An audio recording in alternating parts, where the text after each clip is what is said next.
నమస్కారం అండి, సభకు నమస్కారం అండి. ఒక మహోన్నత వ్యక్తి రామోజీరావు గారి సంస్కరణ సభకి నన్ను ఆహ్వానించినటువంటి గౌరవనీయులు చంద్రబాబు నాయుడు గారు, పవన్ కళ్యాణ్ గారికి నా హృదయపూర్వక కృతజ్ఞతలు తెలుపుకుంటున్నాను. నాకు సంగీత దర్శకుడిగా జన్మనిచ్చిన రామోజీరావు గారు, ఆయనతో నేను గడిపిన క్షణాలు చాలా ఎక్కువ ఉన్నాయి. అందుకు నేను చాలా అదృష్టంగా భావిస్తుంటాను. ఆ క్షణాల నుంచి నేను నేర్చుకున్న విలువైన విషయాలు ఎన్నో ఉన్నాయి. వాటిలో మచ్చుకు ఒకటి ఏంటంటే, మద్యపాన వ్యతిరేక ఉద్యమంకి ఆయన వంతు కంట్రిబ్యూషన్గా ఆయన రకరకాల ఆర్టిస్టులతో, ఉద్యమకారులతో, రచయితలతో, సంగీత దర్శకులతో, గాయకులతో ఆయన తెలిసిన వాళ్ళందరినీ పిలిచి పాటలు రికార్డ్ చేసి ఆ ఉద్యమానికి సపోర్ట్ చేశారండి. నన్ను కూడా రమ్మని ఒక పాట రికార్డ్ చేయమన్నారు. నేను అన్నాను, సార్ నేను మెడ్రాస్ వెళ్ళి 4 రకాల ట్యూన్లు నేను మీకు చేసి పంపిస్తానని అన్నాను. ఆయన కోసం చాలామంది బయట వెయిట్ చేస్తూ ఉండగా నాతో అన్న మాటలు ఏంటంటే, వద్దండి, ఒకే ఒక ట్యూన్ చేసి పంపండి, నేను మీకు దీనికి రెమ్యునరేషన్ ఇవ్వట్లేదు, నేను మిమ్మల్ని అభ్యర్థిస్తున్నాను, అభ్యర్థించేవాడికి ఆప్షన్స్ ఉండవు, అలా చేయకూడదు, ధర్మం కాదు అన్నారు. ఆ మొక్క ఆయన నాతో చెప్పడానికి 2 నిమిషాలు వెచ్చించాల్సిన పని లేదు, ఆయనకేమి లాభం లేదు. అంతటి మహోన్నత వ్యక్తి ఆయన. ఎన్నో విషయాలు నేను నేర్చుకున్నాను ఆయన దగ్గర నుంచి. ఆయన మీద బురద చల్లాలని ప్రయత్నిస్తే అది నడినెత్తి ఉన్న సూర్యుడి మీద రాయి విసరడం లాంటిది.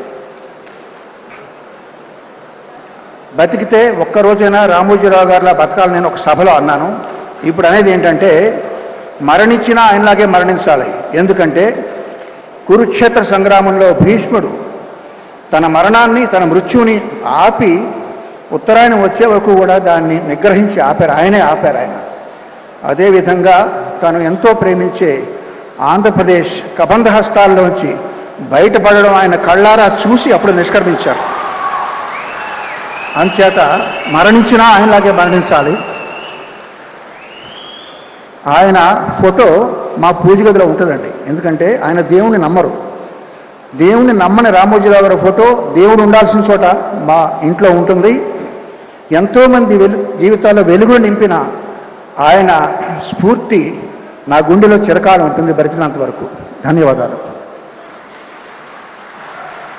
ఇక అలాగే రూట్స్, మన పునాదుల్ని ఎప్పుడూ మర్చిపోకూడదు, ఎంత ఎత్తుకి ఎదిగినా అంటారు. అలాంటి బలమైన పునాది ఈటీవీతో మొదలుపెట్టారు. మరోసారి ఆస్కర్ స్థాయికి వెళ్ళి మనందరినీ కూడా చాలా తెలుగు వారిగా గర్వపడేలా చేశారు మన రాజమౌళి గారిని మాట్లాడవలసిందిగా సవినయంగా కోరుతున్నాను.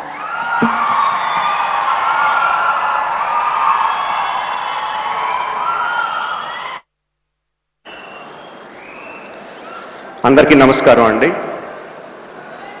రామోజీరావు గారు ఎన్ని శిఖరాలు అధిరోహించారు. ఆయన అధిరోహించడమే కాకుండా ఆయనతో పాటు ఎంతమందిని చేతులు పట్టుకొని ముందుకు తీసుకెళ్లారు, పైకి తీసుకెళ్లారు.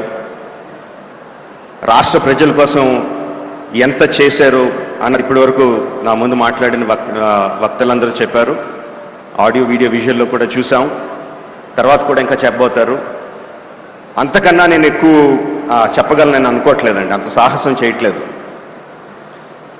ఒకటే అడుగుతున్నా అండి, అంత చేసిన రామోజీరావు గారికి మనం తిరిగి ఏం చేయగలం? 100% అండి.